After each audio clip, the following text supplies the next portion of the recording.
Hi everyone, welcome back to the channel, and today's car is an Audi A5 1.4 TFSI S-Line Coupe. So we'll have a look around the outside, we'll have a look at the inside, and I'll give you my brutally honest opinion on it.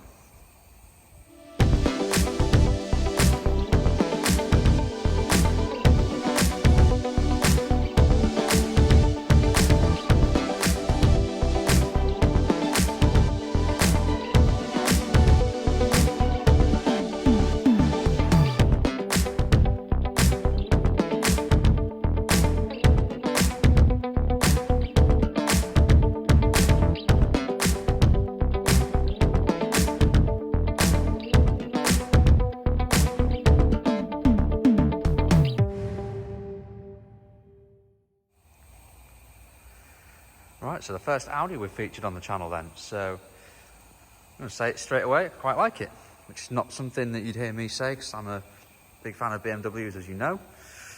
This one looks really nice. So this is the Daytona Grey, if I'm not mistaken.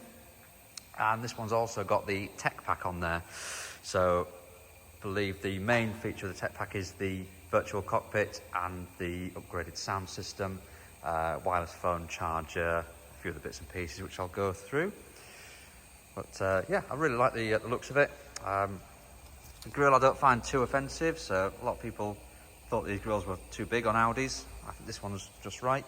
Some of the other models in the Audi range, like the A8, the Q7 for example, the grills are far too big. This one's got LED headlights, which look really good when the daytime running lights and the full lights are on. No fog lights required. Got front parking sensors as well. These alloy wheels, these are, I was going to say the standard wheels, but I think there's actually a different sort of design which I'll just flash up on the screen just now. But you can also get some really nice 20-inch wheels, like a 5-blade alloy that Audi do really well. I think they're on the black edition. Got a nice little S-Line emblem on the side here. Sort of works into the door as well. So it's a 2-door coupe, frameless doors as well. It's got a really nice sort of side profile to it. Really nice looking car, this. This one's got the keyless entry there as well. So this is the smallest engine that you can get for one of these, the 1.4 TFSI, which you can notice if you know what you're looking at by the single exit exhaust at the rear. So if it was a 2-litre, you'd have twin pipes, one at each side. Yeah, really, really nice looking car, this. So apologies it's dirty, this one has actually only just come into us. I thought it was so nice I was going to do a video on it. Let's take a quick look at the boot space. Now again, I know this is quite dirty in here, but please bear with. So notice all the way around the car as well, it's LED lights, not filament bulbs or anything like that. So, and you do get a spare, which is rare these days. Again, being a coupe, you're not going to get much in there, but you do get 40-20-40 split folding rear seats, if I can get the right way around. And then there, we've got quite a large, I'm going to point the camera, there we are, quite a large subwoofer there as well. So I won't be able to show you any or play you any music because YouTube doesn't allow it, and I'll get in trouble. So looking at the back, again, really like these. So you've got full LED tail lamps with the sequential indicators. So when you unlock the car, does that, lock it again, does that. Really smart, really like those indicators. Really nice. And as we move around to the driver's side, again, looking at that sort of profile, I really like it. There's nothing really sort of offensive about the car. There's nothing to not like, I wouldn't say. Again, it would have been better if it was clean, but it's not. It is what it is. You've also got these little lights underneath your door handles there as well. And the door handles, interestingly, they open upwards rather than outwards. So like that, as opposed to like that. But there we go. So got the fold-in mirrors there as well. And there's those LED headlights on at the front as well. Again, I think it looks really, really good from the front. I really especially like this kind of lower splitter as well. It gives it a really low and aggressive look. Right, let's have a look at the interior. So being the coupe, big, huge doors, plenty of room to get into the front, but not so much if you want to get into the back. So you fold that, and then being the electric seats, push this, it moves the seat forwards, and then you've got that basically for getting in and out of the back, which I'm not going to demonstrate for you now, but just so you can see. Really nice sort of sculpted, part Alcantara, part leather seats. Got a centre armrest there as well. You get your Isofix and all the usual bits and pieces. And it looks quite dark in there, and it probably is, to be fair. Dark headlining, dark seats, but it is what it is. It is a coupe.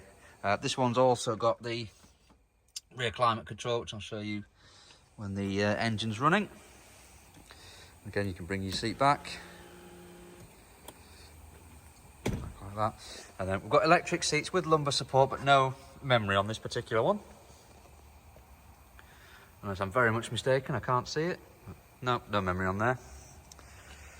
Really like these front seats, sports S-line seats, big side bolsters, S-line sculpted in there as well. And this material is really, really nice, like a sort of Alcantara suede. Steering wheel wise, so this is the round steering wheel. You can get a flat bottom steering wheel for these. This one's gone for the round steering wheel. Of course, it's auto, and there's your MMI screen there as well. So let's jump in and we'll switch the car on and have a look at some of the equipment. Right, so sat in the driver's seat of the Audi A5, and the start button is just here. How impressive does that look? So, of course we've got a fuel light on. So there's the virtual cockpit there, so you've got your satellite navigation in there as well. Now, I'm told, but I don't know how to do it on this one, and I won't even try, but apparently you can get it to be like a satellite in there. So if anyone knows how to do that, drop it in the comments. So yeah, that's the main draw of the tech pack, I'd say. We do also have navigation on here as well, if you don't like it too sort of in your face there. And what else have we got here? Of course, you've got Bluetooth, and you've got your media, you've got your radio, which I really don't want to press at the moment because I say I'll get shouted at by YouTube. And then you've got all your car settings in here. So there's your drive modes, vehicle settings, so you can go in here and change what that steering wheel button does, I guess. Exterior lighting, what we've got in here, yep, auto headlights, yeah, fairly standard. Servicing, handbook you've got stored on there as well. How do I get back out of this? What have I done here? Back and back. There we go. Oh no. There we are. So yeah, there we are. So yeah, really easy to use, fairly straightforward. There's your map, Audi Connect, smartphone interface, and of course you've got all your settings, usual kind of thing. So plenty to mess around with on there. Of course, as standard, you've got your dual climate control. This one's got the heated seats as well, which I don't know if it's the standard or not. We've got here, there's your drive mode again, start, stop, traction control, parking sensors, and the screen off button. No reverse camera on this one, although it is an option, but it's quite a rare option on these. We've got our shortcut buttons here, and then this is the main control for the screen. Very, very similar to BMW's iDrive system in that you can nudge it left and right, spin it, press down, all that good stuff. And you've got some buttons surrounding there as well. Gear selector, so pull that in, back into drive, and away you go, and then just push that, goes into park. Fairly straightforward. Volume dial here, little kind of coin tray there, and then we've got what we've got here, auto hold, and we've also got handbrake as well. And of course you've got, as standard, you've got your folding mirrors, front electric windows. Of course, being a coupe, you can't have the rear ones. There's a boot release just down there, apologies for the lack of light. Lock buttons there, auto lights, and then the steering wheel itself. Yeah, it's quite a nice design, like this sort of perforated leather and then smooth on the top as well. All your buttons fall nice and neatly to hand. We've got our paddle shifters here as well.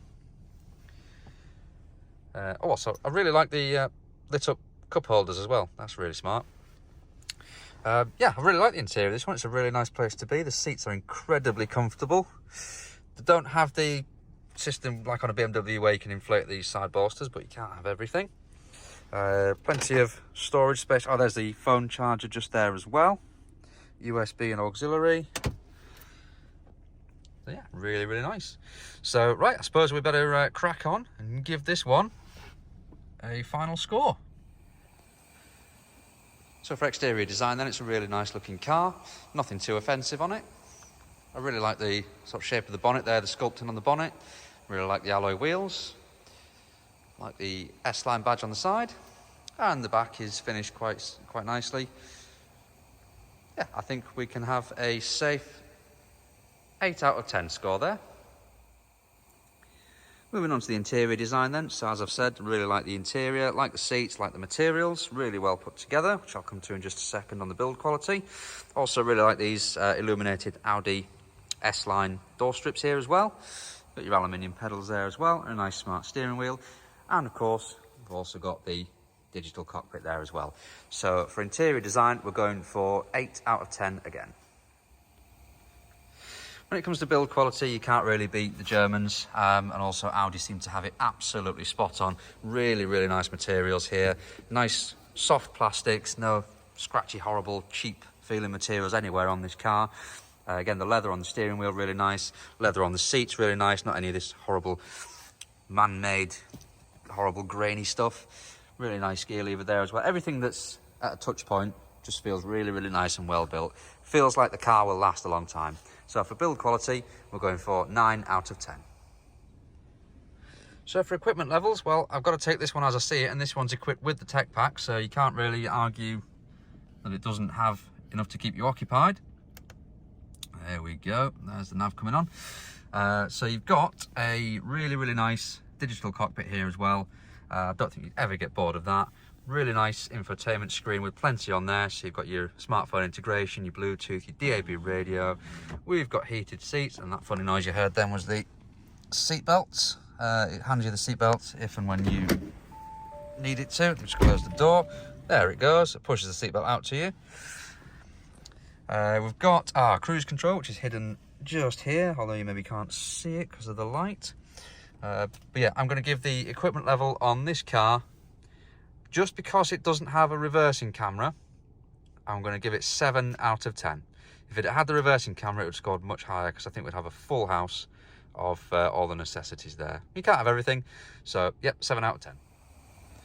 And then finally we move on to desirability. Now this car's in the segment where you're dominated by the Germans, so you've got this car, the Audi A5, you've got the Mercedes C-Class Coupe, the BMW 4 Series.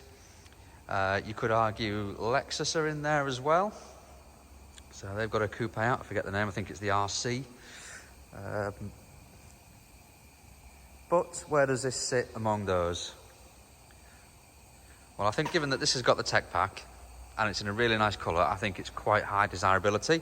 But it may lose a point being the 1.4 TFSI rather than the 2-litre TFSI, or indeed the 2-litre TDI. But that said, I think the desirability on this car is going to score it 7 out of 10, because to be fair, if you were seen in that, anybody that was looking at you would think, oh, he's doing quite well, she's doing quite well. Really nice, smart car, nothing too offensive, but again, just looks really smart, really well presented, fantastic looking vehicle. So there we go. So the final score on the Audi A5 1.4 TFSI S-Line is going across your screen now. And all that remains is for me just to say thank you very much for watching not just this video, but all the videos that I've produced this year. This will be the final one of 2024, so I want to wish all my viewers and subscribers all the very best for 2025. And again, do please like, comment and subscribe if you haven't already. And I wish you all the very best for 2025. Thanks again for watching. We'll see you on the next one. Bye for now.